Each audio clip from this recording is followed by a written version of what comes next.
As a kid, did you ever dream of becoming a professional race car driver, but maybe it was too expensive or always seemed out of reach? Here at Racing Prodigy, it is our mission to take those dreams and make them a reality.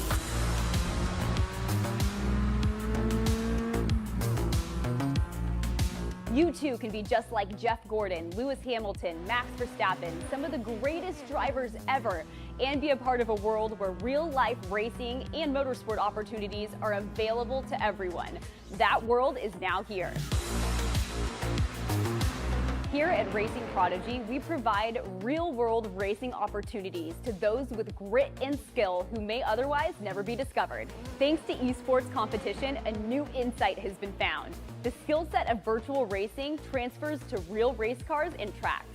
Gamers and sim racers have proven that they can race real race cars against the professionals and win. It's now time for the world's first E2 Real Sports League, taking esports competitors to real-life racing competitions. Prodigy Racing League is here to offer aspiring real-world race car drivers the opportunity to compete across multiple gaming platforms to earn titles and coveted Prodigy passes. These golden tickets of motorsports allow you access to trips that are fully paid for you to train, learn, and even compete at Prodigy Week, our real-world racing academy held at Atlanta Motorsports Park in November. It is our goal and vision to draft the first class of racers from those who compete at Prodigy Week to fill the grid for our inaugural series to debut in 2024. We can only achieve our vision together, so join us today to test your skills, earn your spot at Prodigy Week, and enjoy the thrill of racing. Racing Prodigy, where dreams become a reality.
We are just 22 days away from Prodigy Week, and today, already one of our Prodigy passes has been handed out. It's time to wrap up the Prodigy Racing League iRacing Chevrolet Silverado Cup at the Charlotte Motor Speedway with the Western region.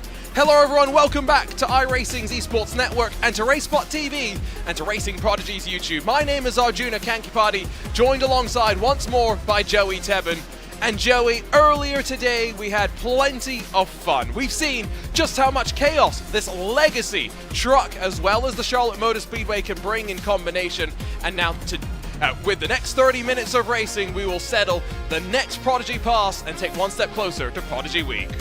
I'm looking backwards at Charlotte Motor Speedway. I see the place where a lot of trouble happened in some of the semifinals coming off of turn 4. It's always dicey through there, and it's going to be even more dicey with 24 drivers fighting for the final Prodigy Pass to come from a simulator of sorts. There's still a couple to be selected, one from SK Racing as well, but 24 drivers, 8 from each semifinal. It's condensed perfection. It's the best of the best.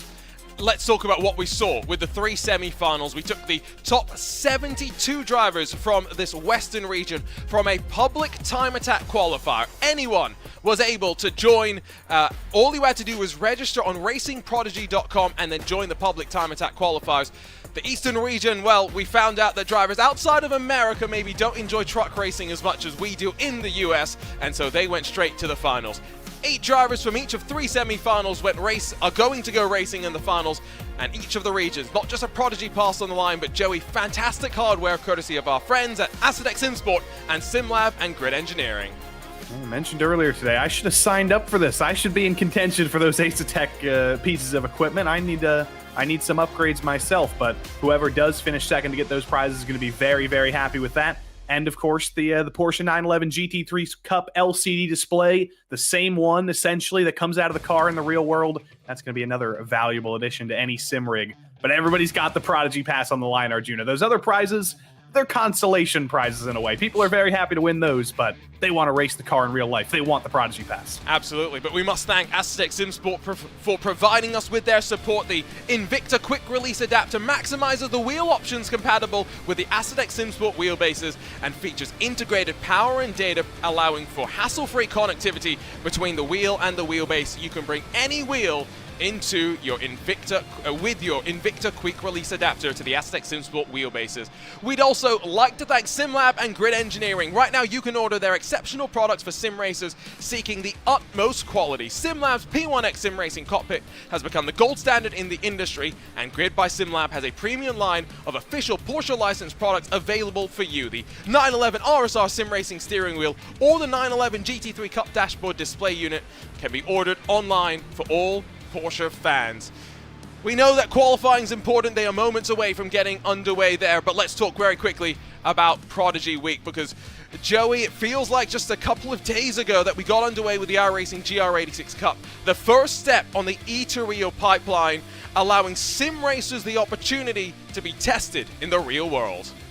Only a few days ago we began, and only a few days from now, Prodigy Week begins, October 30th, right before Halloween. It's going to be an all-expense-paid trip to all 12 of our Prodigy Pass winners going to the Atlanta Motorsports Park to drive a radical SR1 race car. It's going to be more than that, though. It's not just going to be the driving on track. There's fitness preparations. There's media preparations. There's nutrition. There's everything you could possibly need to prepare to be a real racing driver. And Prodigy is going to provide all of that in just a couple of weeks' time. It's very exciting. The qualifying session has begun. All of Prodigy Week is all building up as well to the goal of potentially and hopefully a second Prodigy Week, more Prodigy Racing League tournaments. So make sure you are followed along on our Racing Prodigy channels. Subscribe to the Racing Prodigy YouTube channel if you're not already following us there, because that's where the next Prodigy Search Selection show will be. The next 2 Prodigy passes after today will be handed out with a Racing Hall of Famer on our panel. Make sure you join us on social media this Tuesday to find out who exactly will be making the decisions, because certainly not Joey and myself. We definitely don't know what to look for in drivers. We barely know what to look for out on the racetrack, it feels at times. But Joey, qualifying here, going to be important, because staying out of trouble, I think, in a 30-minute race, knowing that a caution could come and change the game, is going to be so important. And every single one of the Western semifinals was affected by a caution period, or 2 or 3. One ended under caution. So everybody is going to be thinking about that possibility. Everybody's going to be thinking about the possibility that we go green as well, though, because we've skimmed the cream off the top of the semifinals. These are all the best of the best. These are guys who, by virtue of advancing, are probably the least likely drivers to run into each other. We do know that, Arjuna, that even at the top level of iRacing, though, we know there's still plenty of possibility for chaos and calamity. We could very well see cautions on this top split as well. Yeah, I mean, just watch a top-level sim race, whether it's the eNASCAR Coca-Cola iRacing Series or the Porsche Tag Heuer Esports Super Cup. There is always drama.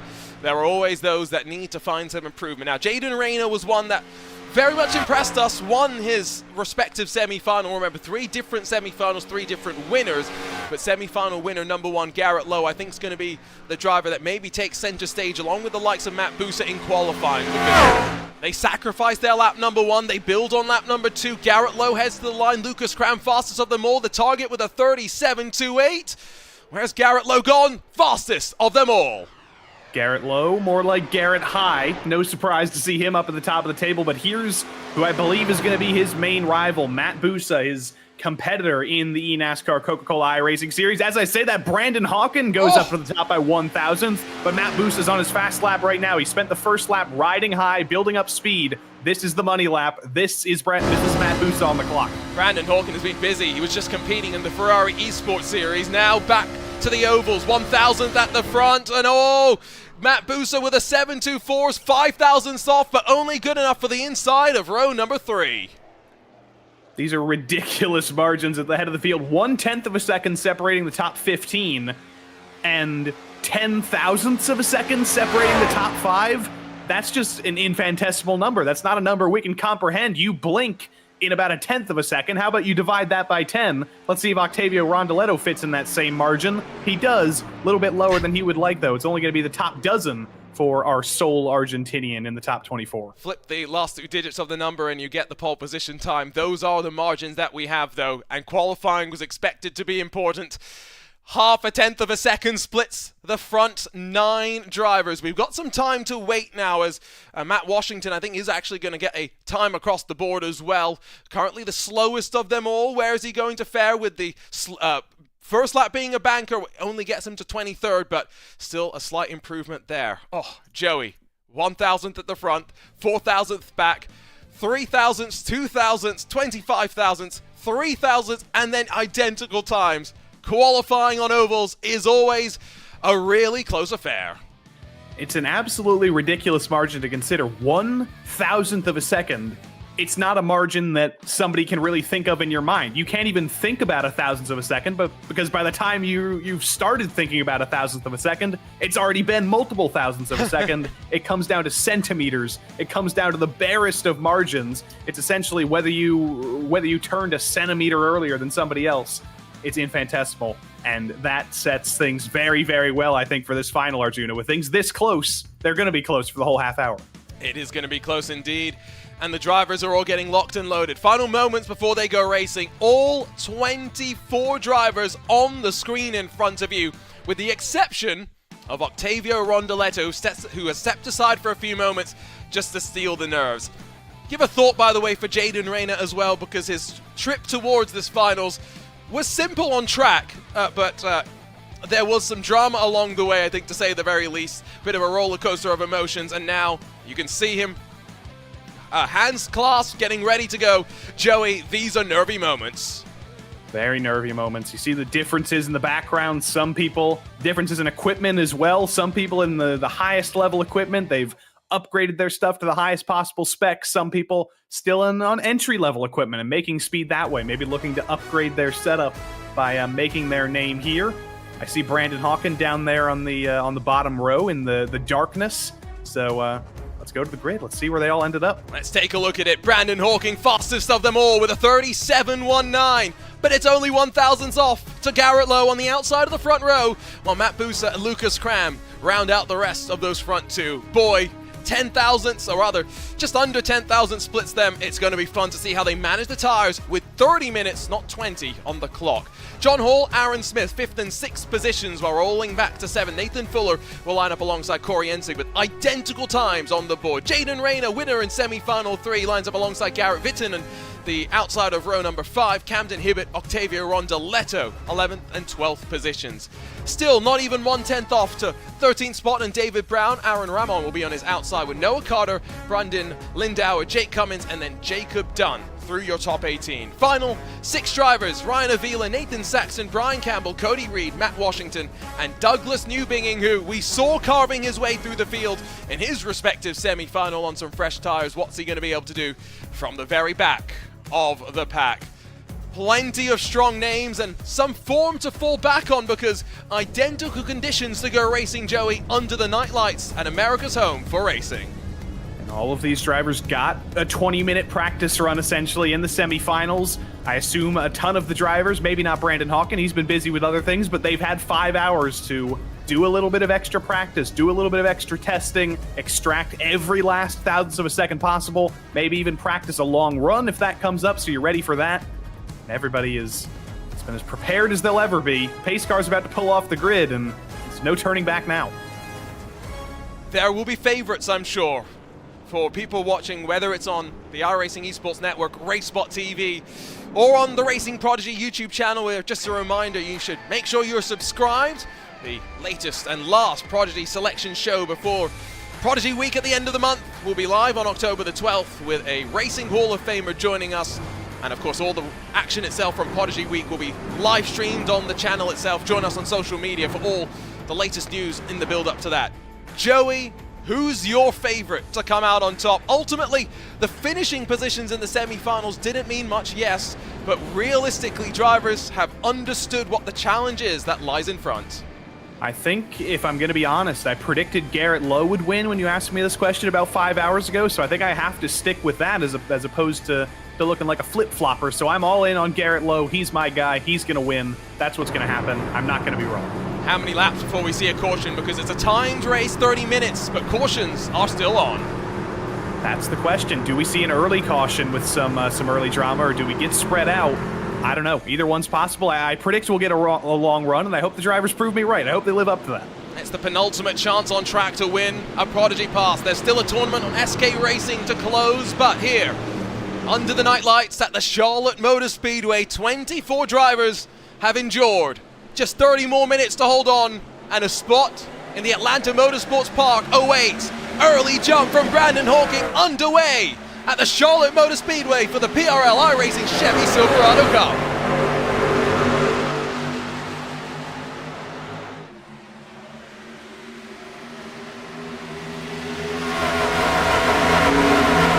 Thundering down the back straightaway, it's single file for the time being. 30 minutes sounds like a lot. Drivers further back have got to work their way forward. Drivers at the front, Joey, need to mind the tires. Everybody's been thinking about that for the past couple of hours. Are we going to get a longer run here? Because we do have a little bit of a higher strength of field, a lot more experienced drivers all together now. And we're single file basically all the way back to 15th place or so. So the likelihood of a caution goes down and down and down. The more the field stratifies out, the more you have to start thinking about tires. Matt Busa's got a great run on the back straight. He's going high early on to try and get around Brandon Hawken. But he's going to be thinking about tires simultaneously while doing that. Well, you were saying they were single file, and instantly they said, no, Joey, you can't let that be. Hornet's Nest being kicked off at the end of lap number 2. Only a minute and a bit burned off the clock. The 70 of Aaron Smith's gone a little bit high. Garrett Lowe's down low. And it's almost 2 by 2, 3 rows deep, running out onto the back straight. Aaron Smith in the 70 up on the top, not in his familiar highlighter yellow colors, but he's at the head of this train. The 15 of Corey Ensing up on the top, Nathan Fuller up on the top in the 4, and Octavio Rondoletto. He really stands out in that bright white number 48.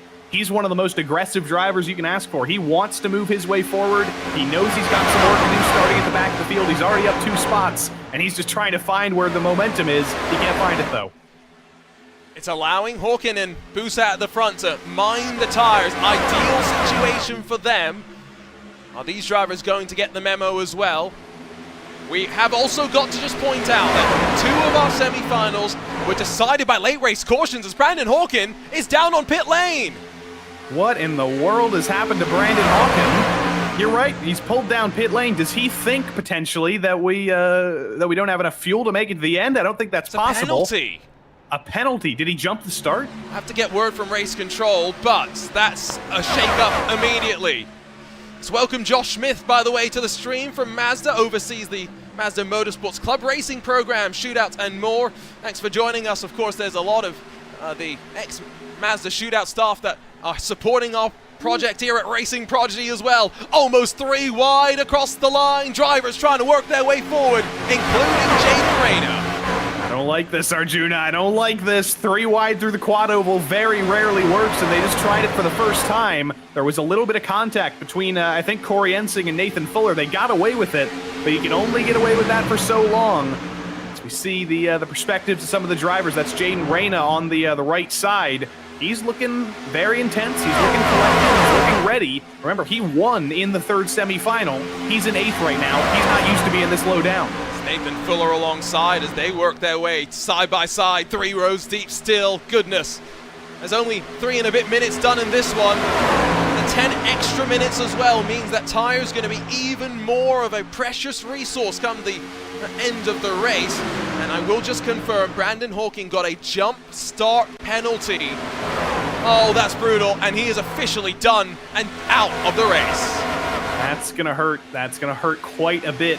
How did he do in the Ferrari esports stuff today, Arjuna? Can't technically talk about that really, Oh, but no. didn't do too badly, I'll say that.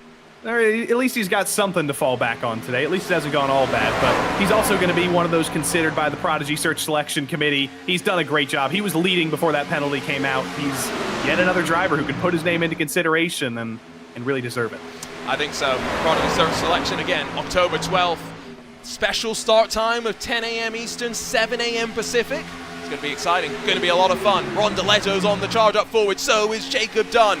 Some drivers very much feeling the need to work their way on forward. +8 for Dunn, Saxon, Reed, Newbigging. Couple of drivers deciding, you know what, it's not worth fighting. No. And that's why, first car in the wall, it's the 4 of Nathan Fuller. But the caution's not just out. Here it comes. Yeah, they spent about 30 more minutes wrecking after that, and they're piling in at the end. Some innocent bystanders, I think. But there's a Charlotte parking lot here in turn 3. It all started with Octavio Rondoletto trying to go 3 wide. Wasn't quite up there, didn't quite have the nose in, I don't think. And it all kicked off, and everybody piled in. David Brown, Nathan Saxon involved. There it was on the top. The third time tonight we've seen a truck flip, and then everybody else bouncing off the walls, bouncing up the track, and piling in. Yep, and I think it was a top 10 that basically were able to get away without being a part of that one. Everyone behind did take avoiding action. Fuller, Brown, and Saxon are all down now in the pit lane. I think everyone else has been able to minimize the damage, but will be working on the trucks for quite a while. One more look at it, and from the onboard perspective of Camden Hibbett, who had, well, nowhere to go, really.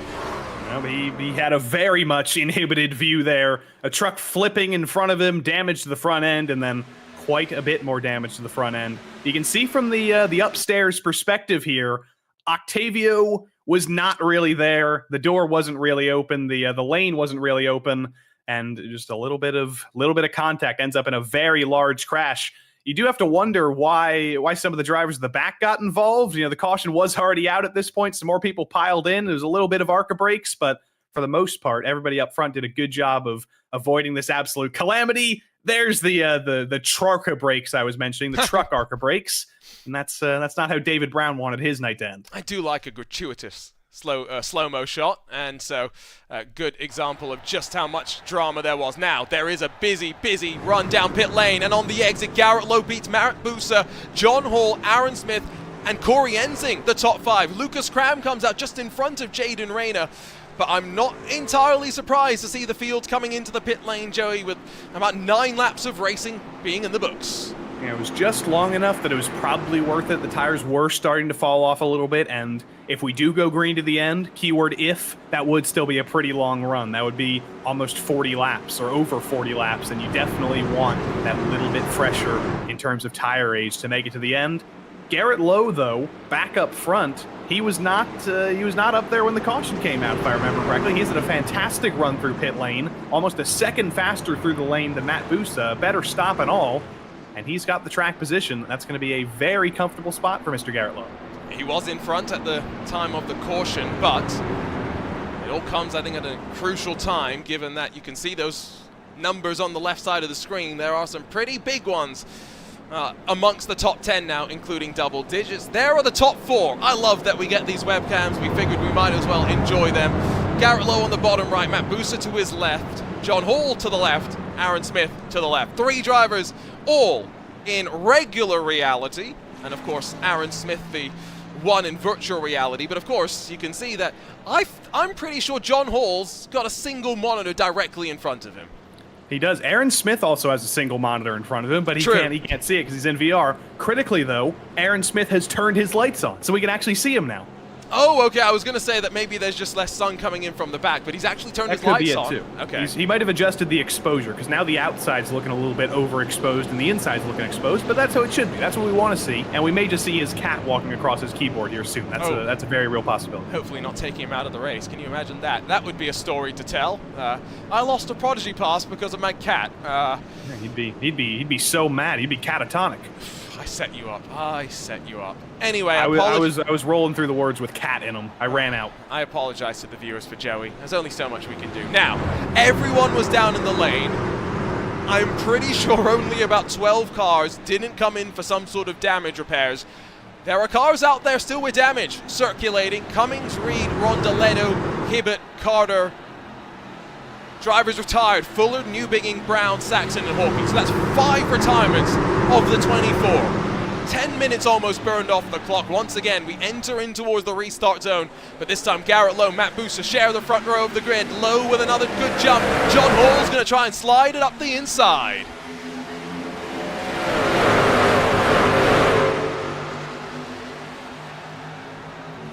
John Hall's clear. Oh, Matt Booster as well. Corey Ensing's almost clear of Aaron Smith. Inside seems to be the place to restart this race, but Garrett Lowe with a good jump at the front.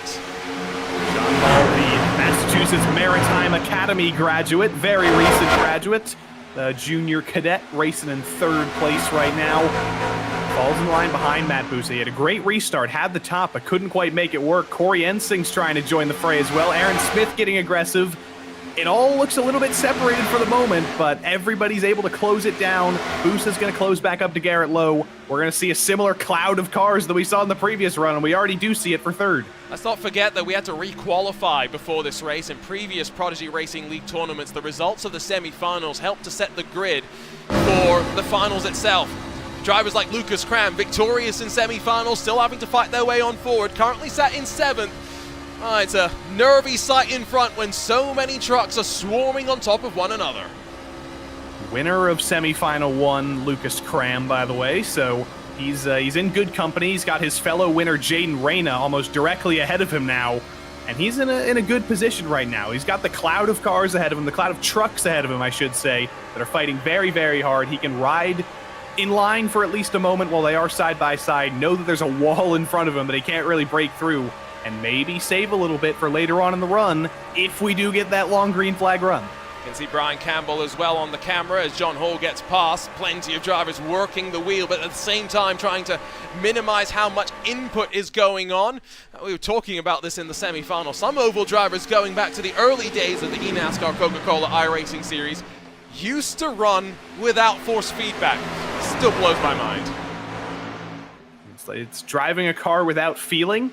It doesn't really make sense to us mere mortals, but if it gives you an extra couple of thousandths of a second, that's what the pros have to do. That's what a lot of drivers in this field know all about, doing whatever you can to find the extra 100th or 1000th that gets you into a qualifying position or gets you one spot ahead of the best in the world. Very high off turn 3, off turn 2 there. I think it was Aaron Ramon. He's got a big donut on the side of that truck as well. That's not going to help him very much. Damage plus hot tires from going up high, that all adds up pretty quick to bad driving. Or bad experiences, I should say. I love seeing these static shots because you really get a sense of speed as these drivers hustle their way around. Corey Ensing bullied out of 3rd spot, to be fair. Jaden Reyna peeled him off the low line and shoved him up high with pressure. Slowly he's been climbing his way on forward. Jaden Reyna has a +6 next to his name, is only 2 spots away from the very top spot. And again, just a reminder, Matt Booster, Garrett Lowe, the only 2 World Championship drivers, both have iRatings, the relative scale of official performance on iRating, of over 7,000. Jaden Reyna, in comparison, has under 2,000. But iRating is never a measure of true speed and true potential. It isn't, and we haven't really seen Jaden Reyna make a big run at the top level of oval racing on iRacing. He has some experience in sort of go-kart level stuff in the real world. He's driven legend cars, he's driven dirt go-karts, but he's never made a run at pro racing. He's never made a run at pro iRacing either, and he's got to the inside of one of the very best in the world, Matt Busa. He's making the move early. He's clear for 2nd, He could have the lead before we know it if he can get by Garrett Lowe. The question will be, if he can get that lead, has he been pushing a little bit too hard too early? And is it going to be the trade-off of him falling off later on and getting swallowed back up by Lowe and Busa? Now, we haven't had a photo finish just yet in the Prodigy Racing League tournaments. However, I feel like we're on for one, potentially, hopefully. Knock on wood, no safety cars, caution periods towards the end of the race. It's going to be great to be able to see the reaction of all drivers as they get towards the line. A couple of them do have that real-world experience. We were kind of chatting about Garrett Lowe, has been doing some Legends Cars racing, won a National Road Course Championship in those machines. Matt Busa's been doing some time attacks in Chicago, courtesy of some of the sim supporters. Also on this E-to-Real pipeline, not much like Racing Prodigy. Up towards the front right now, they're not fighting. It's drivers further back, trying to claw their way on forward, almost halfway through the 30-minute final. Jacob Dunn, Brian Campbell, Ryan Avila, all under a blanket for the last couple spots in the top 10. These are three drivers we haven't spent much time talking about, but they made the final. They're in the top 10 right now. They're doing fantastic jobs, and they're kind of putting themselves on the scene as drivers we don't necessarily know a lot about. Jacob Dunn, another one of those drivers who races for Tabula Rasa Esports. Derek Watson has really infected this whole competition, Arjuna. We've got two Tabula Rasa Esports drivers. I think Derek Watson has done a conspiracy just so we can talk about him. You can see Jacob Dunn flying the Alabama flag bottom right, Brian Campbell, in the middle, and then Ryan Avila with the blurred background. There's always got to be one in a PRL competition here on RaceSpotTV. There's a lot of sawing back and forth there from Brian Campbell, though. That 51 maybe not handling the way he wants, but everyone's truck is the same truck, not just in terms of physics, not just in terms of simulated parts, but in terms of the setups themselves as well. They have identical machines. It's all down to the drivers, how they save the tires, how they run the track. Jaden Rayner's putting the pressure up towards the front. This is exactly what we want from a competition designed to pick the best possible drivers to send them to Prodigy Week. You don't want the equipment to determine anything. You don't want the setups to determine anything. You want it to be all down to the drivers, and we're seeing a battle that's all down to the drivers right now. See Jaden Rayner on the left, locked in the zone, right behind Garrett Lowe. And you see Garrett Lowe, does he look concerned about the driver charging behind him? No, not at all. He looked totally unreactive, because he knows that Jaden Rayner is pushing right now. He knows that at this pace, those tires are going to fall off quicker than his if everything works out. He knows about the long run. He knows there's still 28-plus laps to go. I don't think he's too worried right now. Sim Racer lean going on there for Jaden Rayner as well. I wonder what Charles-Etienne Boucher thinks about that one. We'll have to find out on Tuesday nights here on RaceSpotTV. At this point, though, halfway through, 25 laps now complete. I'm pretty confident it's going to be settled between those up towards the front, barring any big issues. I'd go even further to say, at least at this point right now, Garrett Lowe and Jaden Rayner look like they're the very best. Lucas Cram and Corey Ensing, though, battling into turn number 3. They're trying their best to bring out another caution. Lucas Cram kind of cramming himself in there. Corey Ensing not leaving him the most room in the world. They're coming together again through the quad oval. 13 minutes to go. We would get a restart and a pretty decently long run at the end. But I really hope these two don't bring out the caution, and I think they both agree. They're in good spots right now, 4th and 5th. Aaron Smith and John Hall behind are about to make this a lot more dicey than it already was. So let's throw them all onto the screen and watch them run their way down in through turn number 3. 2 drivers in virtual reality, flanked by 2 drivers in reality. It's the 03 and the 70, Hall and Smith, that are side by side. Cram's been able to work on forward to 4th. Now's got the charge to try and close back up to Matt Busa, who's 3/10 off the back of Jaden Rayner, but potentially just saving tires right now if we do go green from here. Look at Matt Busa running up high, trying something different. Matt Busa's up high. Look at Aaron Smith up high as well. Aaron Smith, another very experienced driver on iRacing. You see him in just about every league there is to offer. You see him in UFL, you see him in Moon Car. If there is a car being driven on the ovals, Aaron Smith is going to want to be participating in it. And he wants to chase down Matt Busa, who's also either trying to copy him, or he is the person Aaron Smith is copying. Riding a little bit higher, moving his line up, finding some clean air, maybe using those tires that he saved over the past couple of minutes, and trying to chase down Jaden Rayner, who does seem to be losing touch with Garrett Lowe and falling off a little bit. Did he go too hard, too early? Is that the issue now after the drivers did, of course, come in for a pit stop about 18 laps or so ago. Look at focus on the face of Matt Bussa as he tries to now run that higher line. Has been competing in the eNASCAR Coca-Cola iRacing series now for a full decade. Goes back to 2013. That is crazy. And of course, we've seen him advance as far as the final round of the Mazda Road to 24 Challenge, going back in the day as well, competing in the VRS GTI Racing World Championship, the iRacing Rallycross World Championship. But ultimately, some of those different disciplines won't help him out too much. The high line's working a treat right now. I wonder how Matt Bussa feels about what Luke Blewett said in our Eastern semifinal, that he's been iRacing since he was 6 years old. Matt Bussa's been racing for longer than that. It's almost double. And at the very top level as well, right? That's the craziest thing. They're side by side, and now Bussa with extra momentum off the corner has been able to rip second spot away from Jaden Rayner, but Rayner doesn't look too worried just yet. But 11 minutes to go. If the tires have fallen off, Rayner needs a caution and needs it fast. He needs to hope that that cloud of trucks I mentioned comes together, or something happens that brings out a caution. He doesn't look too distracted about it, doesn't look too distressed, but he does know that once the fall starts, it doesn't really end. It's oval racing. When you start to get into that endless cycle of the tires overheating, you're sliding around a little bit more, you're just slower off the exits. There's nothing you can do to recover at that point at the end of a long run. That's why preservation's important. That's why predicting a long run is very important. And that's why Lucas Cram is going to peek to the outside now and try and knock him down another spot. See Bussa straight back up to riding the wall and as close as he can, as well as he tries to hunt down the race leader, Garrett Lowe. Garrett Lowe, part of the first Prodigy Search Selection Committee, got as far as the top 3. 10 minutes away, potentially. 20 laps from a Prodigy pass. Cram on the outside with Smith closing. Rips now third away from Jaden Rayner, who continues to drop backwards after charging forward hard. The top 3 is important. Only the winner gets to win that Prodigy pass and goes to Prodigy Week at Atlanta Motorsports Park. But there are prizes for the entirety of the top 3, and there is still 2 more spots under consideration from the Prodigy Search Committee that could go to anybody. Could go to somebody in the top 3 in this race, could go to somebody across the entirety of the competition. We simply don't know.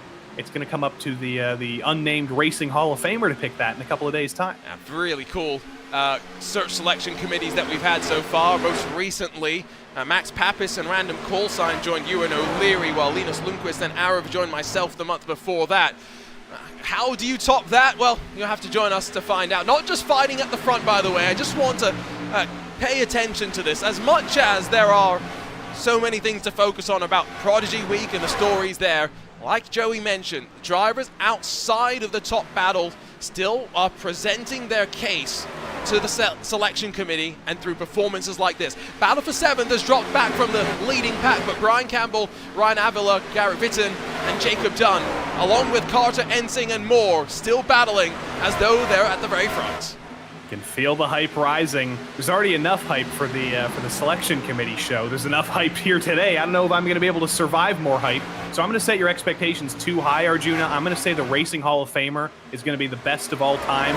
It's going to be Jim Clark. I thought you were going to say Lightning McQueen. Oh, that would be good too. Jim Clark and Lightning McQueen. Let's organize that. That is the ideal combination that you Robin can have. Miller, we know how much he loves sim racing. Yeah, not bad either. I still think Lightning McQueen, Casey Kerwin would very much enjoy that one.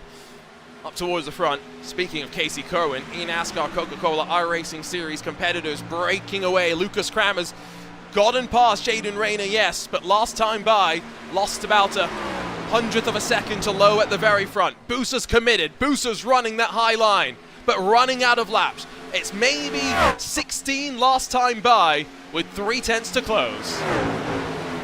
He is closing, but is he closing fast enough is the question. You can get stuck in a bubble in this kind of racing, especially later on in the run as the tires start to wear. The draft is important, but at a track like Charlotte, where the straights are so short and these trucks are so non-downforce aligned, the draft doesn't do as much as you would like. You really need to be within about 1/10 of a second to really take full advantage of it, or you need to make the pass with mechanical grip like Aaron Smith is trying to do up to the top side, trying to go around the outside of Jaden Rayner. Unfortunately, the reign of Rayner seems to be coming to an end. Smith is going to be clear off of turn 4, and John Hall is going going to join the fray to kick Jaden Reyna down even further. And why are we looking at all of these different battles? Well, because, as we found out with the Eastern Final and some of our semi-finals here in the Western region, late race cautions change everything. We're almost at the point of no return. About 5 minutes or so, that's when we think a caution ends the race. 7 minutes left on the clock. Every little battle here, Reyna's going to lose another spot to John Hall. Every little battle is something that Garrett Lowe and Matt Busa have very different opinions on. One wants the caution to fly, the other wants it to stay away. I think both of them would be happy if it stays the way it is, because Matt Busa has been able to use the top. He's definitely got a little bit of tire life left underneath that truck, maybe a little bit more than Garrett Lowe. The question is, can he really use it? He tried to go a little bit road course style there. He tried to run it high early on, send the switchback down the hill into turn 2. It made him up about 200ths of a second, so it got him a little bit closer. He just needs to repeat that 13 more times. Does he have enough time to do that? At the rate he's catching Garrett Lowe, I don't know if he does. He needs to start pushing something different. He needs to start finding some other button to start pressing to get closer. Because right now, he might be able to catch Garrett Lowe. He might have a much harder time of actually passing him. I mean, you got to give him credit, right? He's trying. He's doing something different. He was the first, really, to migrate up high. And now goes down low, realizes it's time to push. Within 0.2 of a second and closing in the draft. Within 6 minutes, Matt Busa's decided it's time to push up the tempo. One more Prodigy pass to be won here on iRacing. And is it any surprise in the very first Oval tournament, it's two of the very best to have ever done it. Garrett Lowe still leads, but with Matt Busa once again searching up high. Now he is pushing forward a little bit more. He's realized over the past couple of laps of learning that running the top in 1 and 2 is where he wants to be. Running the bottom in 3 and 4 is where he wants to be. He's used that to his advantage. He's used that to close down just a little bit. But again, you can see the gap stagnating a little bit at about 0.2 of a second. He gets closer. He gets within 0.2, and then he falls back a little bit. He hits the bubble. He needs to find a way to break that bubble, maybe get the best run possible, trick Garrett Lowe into a mistake possibly, a bobble to get to the inside, and then the rest will be history. But again, he loses about 1/10 off of turn 2. It's rubber banding is the word I think I should use there. It's frustrating for Matt Busa. It's going to be frustrating these next couple of laps. He's going to have to push it, and maybe part of my look back on the race, Matt Busa maybe fought Jaden Reyna a little bit harder and tried to keep closer to Garrett Lowe. Would he have left himself with a little less work to do? Still committed up high. Just over 4 minutes left to run on the clock. We've seen about 1.7 seconds of fall off. We are truly beyond the point of no return. A caution would hand Garrett Lowe a ticket to the Atlanta Motorsports Park in 22 days' time. Busa's changed things up again. He's riding up high through 3 and 4 this time. Has not worked out for him. His change of strategy was a valiant effort. He needed to do something to change it up through there. Didn't work for him. Lost even more time. Lucas Cram was really hoping, and is still hoping, that Matt Busa can catch Garrett Lowe against all odds and run side by side, slow each other down. Because for now, you can see the stratification. The drivers have really separated themselves in terms of tire-saving skill. There's huge gaps. It's unlikely to see a caution because of that, and it is very demonstrative of the best in terms of tire saving. They've been able to put themselves out front and stay there. Love this shot from up above that illustrates that separation Joey's talking about. It's only really Ryan Avila and Noah Carter that are duking it out, and that is for 8th and 9th position. Inside of the top 5, the gaps outside of Busa and Lowe all above a full half a second, and even Garrett Lowe's been able to re-establish a separation of just over 0.3. It closes once more as Busa tries to work down low, heading to the line. 2.5 minutes left on the clock. That means we've probably run ourselves into the final 5 laps of the tournament. Final 5 or 6 laps, depending on how things shake out. It's going to come down to a matter of seconds. Busa was able to bring that gap down by about 1/10 of a second, but the last lap it stratified out again. He was only 17 thousandths of a second faster than Garrett Lowe. He needs to be quicker than that. He needs to hope that Garrett Lowe falls off a cliff and loses even more. Through 3 and 4 this time, it did look like it was a mediocre entry for Garrett Lowe, but off of 4, he's picked up a momentum again. He was slow in, fast out, and it's fallen off yet again. 0.4 of a second separate the two of them. Lowe needs to make a mistake if anybody else is going to win this thing. Could this be the deciding factor, though? 3 battling for 1 spot. It's Noah Carter, Ryan Avila, Brendan Lindauer, 8th, 9th, and 10th positions. 3 laps to go at the line, going 3 wide down the back straightaway. The bright orange truck, the 20 of Lindauer, goes below the apron. Smoke as Avila rises up into the wall, but they all keep it pointing straight. Green still flies. Green still flies. That was scary, though. We saw multiple cautions come out in the semifinals from drivers who did run below the apron and ended up a little bit high. These guys are the cream of the crop, though, so well saved by Bryden Lindauer. It's a shame that Tony Stewart-style orange number 20 isn't going to be in consideration for the prizes, but a top 10 for Bryden. He's going to be happy with that. Look at these two up front, Arjuna, though. Should we be surprised that these are the two that have elevated themselves over the rest of the field? I don't think so. I think the only thing that we should be surprised about is the fact that the champion of the eNASCAR Coca-Cola iRacing Series, Stephen Wilson, who did qualify, didn't end up showing up, unfortunately, and so didn't make it even more interesting. But your eyes do not deceive you, folks. Matt Busa's dropping back into the clutches of Lucas Cram. We're going to take the white flag this time by. Garrett Lowe's got 1 more lap to hold on. If you look at the results of the eNASCAR Coca-Cola iRacing Series race at Charlotte this year, Matt Busa actually finished 3rd, so he is no spring chicken. He's no slouch at Charlotte, but even he cannot keep up with Garrett Lowe in this old scan of the truck. The white flag flies. Barney the flagman sees the remaining 20 trucks scampering around the Charlotte Motor Speedway. Garrett Lowe has been part of our Racing Prodigy journey since the start. Was at the first selection show, made it into the top 3, just missed out on a Prodigy pass. Maybe it's fitting that he will win on track the final ticket to the Atlanta Motorsports Park. It's Garrett Lowe that comes out of the final corner to win the Prodigy Racing League iRacing Chevrolet Silverado Cup at the Charlotte Motor Speedway, and he's going to the Atlanta Motorsports Park, but you wouldn't tell by the reaction on his face. Garrett Lowe, just another day in the office. I'm watching his face. I'm waiting for the explosion. I'm waiting for the yes. I'm waiting for the fist pump. I'm waiting for anything. Give it to us, Garrett. Come on, this is an all-time Garrett high for Garrett Lowe, and it looks like he just got called by the dentist that he's got to get a tooth pulled, but he's happy. You know he's happy on the inside. We know that the jubilation will set on in. We'll grab a word with Garrett Lowe, who does have a small smile on his face, and I tell you what, driver that won 2 races in the eNASCAR Coca-Cola iRacing Series in 2023, fought at the NASCAR Hall of Fame for a championship in the top 4, burns it down in victory lane, and you know he does it in style.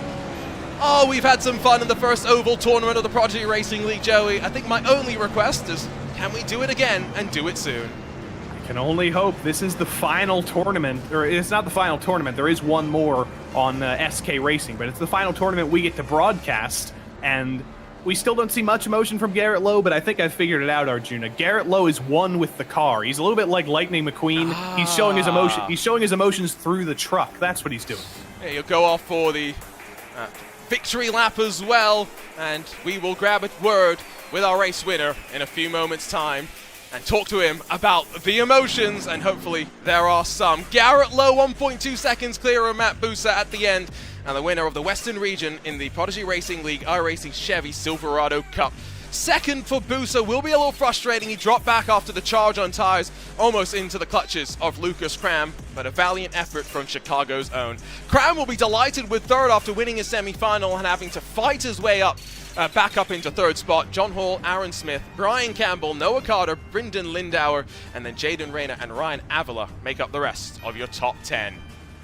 In 11th spot, and as we start to work our way into those that experience some trouble, Garrett Vitton did experience trouble and had plenty of damage repairs, but was able to recover to 11th in front of Jacob Dunn and Corey Ensing, who dropped down to 13th in the closing stages with Aaron Ramon, Camden Hibbert, and then Jake Cummins, Cody Reed, Octavio Rondoletto, and Matt Washington, the final car scored on the leading lap. Then we get into the used truck lot, if you will. Nathan Fuller, 3 laps down. Douglas Newbinging, 42 laps down. Nathan Saxon, David Brown, 43 laps down respectively. And of course, Brandon Hawking put it on pole, and by 1,000th of a second but jumped the start and instantly saw his chances of winning the Prodigy Pass go up in smoke. Well, another fantastic rumble under the night lights at the Charlotte Motor Speedway, and we can now grab the opportunity to talk to Garrett Lowe, who in 22 days' time will be at the Atlanta Motorsports Park racing around the track in a Radical SR1. Garrett Lowe, what does it mean to be the winner of a Prodigy Pass? Well, it's a great feeling. I came up a little bit short there in the Prodigy search probably 2 or 3 weeks ago, and I knew that if I wanted a spot, I was going to have to try a little bit harder and do a little bit better. And I had this opportunity this time to go through this tournament and be able to go through win the semifinal and then hold off Matt. Huge respect to Matt. The dude's one of the best on the old tire model, and he was absolutely flying. I was convinced I was going to have to go search on the fence there, coming about 10 to go. But yeah, just honor for sure, and just grateful to have the opportunity. Glad that you didn't have to do a Ross Chastain style of move at the end. Let's talk about when Matt Buser started to go up high. Were you a little bit worried? Did you contemplate trying to follow him and do something different to what everyone else was doing? I was contemplating it. I just wasn't sure. I was wanting to stay committed to the bottom, but I kept seeing that every once in a while. I'd see, a chunk taken out here and then chunk there, and I was like, okay, maybe I need to look at it. And then the lap I was going to go to the top, he made a big, not really moment. It was just enough that I could see I needed to stay on the bottom. So I kept it on the bottom, and it held off. Most people will know you as an oval racer, but as I was mentioning on the broadcast, you've been doing some road course racing in the Legends car in the real world as well. What do you think your skill set will bring to the Atlanta Motorsports Park, to Prodigy Week, that maybe some of the other competitors without the oval background will bring? Yeah, it'll be definitely interesting to see the different backgrounds. I'm sure everyone's pretty much coming from a different form of motorsports and getting into racing. So definitely be really interesting to see how that all works out. I know I'm a little bit more of considered an oval guy, but I definitely do have a lot of road course experience in Legend Car and then now in the late model short track scene as well. Congratulations, Garrett Lowe, the winner of a Prodigy Pass. We'll see you at the Atlanta Motorsports Park at the end of the month. Awesome. Thanks, guys. Really appreciate everyone's support, everyone that put this on, SimLab, Azatec, Sim Sports, and Grid. All these guys, really appreciate this. This is an incredible opportunity for everybody. The eNASCAR Coca-Cola Series drivers always know how to make sure they thank their sponsors, and Garrett Lowe may not have shown too much emotion, but you know how much it means to him, and we'll see the very best of Garrett come Prodigy Week in just a couple of weeks' time. And of course, well, he talked about just how cool it was for him to be able to race against Matt Buser, someone that he's competed against many a time. But Matt, unfortunately, just coming up short here today against Garrett. What more did you need to be able to close that margin?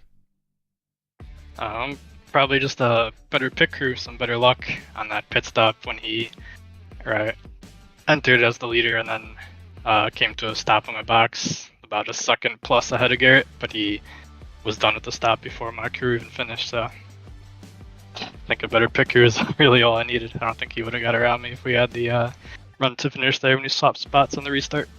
Of course, your chance to be a part of the first Prodigy Week is not over. Of course, the next Prodigy Search Selection Committee convenes this coming week. For people will know your journey in eNASCAR, the decade plus of competition there. But talk to us about the other side of Matt Buser that maybe we don't see so much of.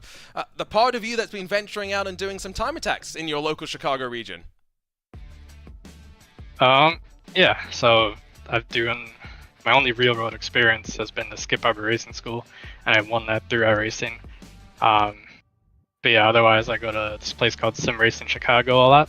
That's a really nice sim racing facility here in the Chicagoland area. I've done that quite a bit in the past month, and yeah, there's been some time attack competitions in iRacing throughout the years, like Mazda Hot Lap challenges and the Skip Arbor one, like I mentioned. So I've been doing those and always trying to find a way to get a ride in the real world, but unfortunately money and other things are some barriers to entry.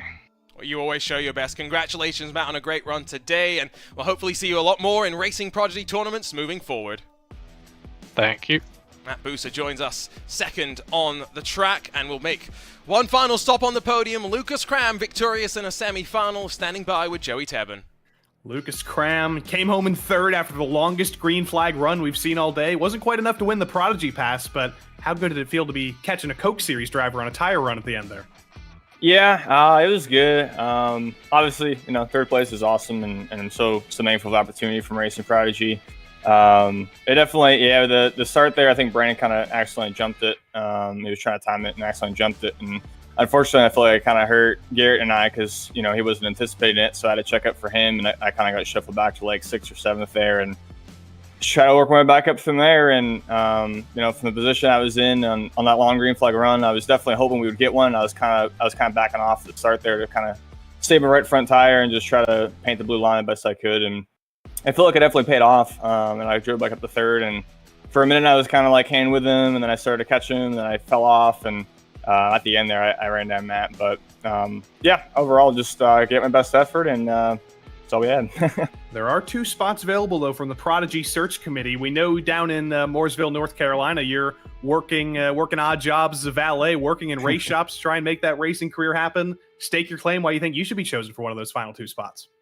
Yeah, I mean, first off, that'd be a huge honor if that came to fruition. You know, like I said, racing's always been a dream of mine. From the moment I could open my eyes, I was tuning into racing, and it's just something I've always loved. And you know, valet, I get to drive cars on a daily basis, but it's obviously not racing. And I would love to have the opportunity. The couple late model races I've done recently have been huge for me. Some of the best experiences of my life, and you know, I give 110% as much as I can, and you know, even in sim races like this, I just give it my all. And you know, it's always what I've wanted and dreamed of, and I'm gonna continue to work towards until the day I die. So like I said, it'd be a huge honor for sure if something like that came to fruition. Lucas Cram, half person, half car. Congrats on 3rd. We'll see you soon. Appreciate it, guys. Have a good one. Lucas Cram not only coming home with 3rd place, Arjuna, but he's also going home with the Grid Engineering Porsche 911 GT3 Cup dashboard display unit. He's going to have some beautiful LCD colors to add to his sim rig. Yeah, and of course Matt Busso wins the Aztec Forte direct drive wheelbase and the quick release adapter kit as well. So not walking away empty-handed, but still, I'm sure, a little bit frustrated. Joey, I mean, we've had a lot of fun with these Prodigy Racing League tournaments, and it's pretty crazy to think that we're only a few weeks away from the Prodigy Week. I'm going to cry, Arjuna. This is our final tournament of 2023. I can only hope we'll have more next year. I think we most likely will, so we will be back here to cover more of that. We can only hope, but it is time to focus on the real world. It's time to focus on Prodigy Week. It's time to focus on the Atlanta Motorsports Park, and I can't wait to see what you and all the gang get up to. I'm still holding you to running a lap with the drivers. You're going to be running up and down all those hills. Yep. It's going to be great to watch. That's going to be even greater to watch, though.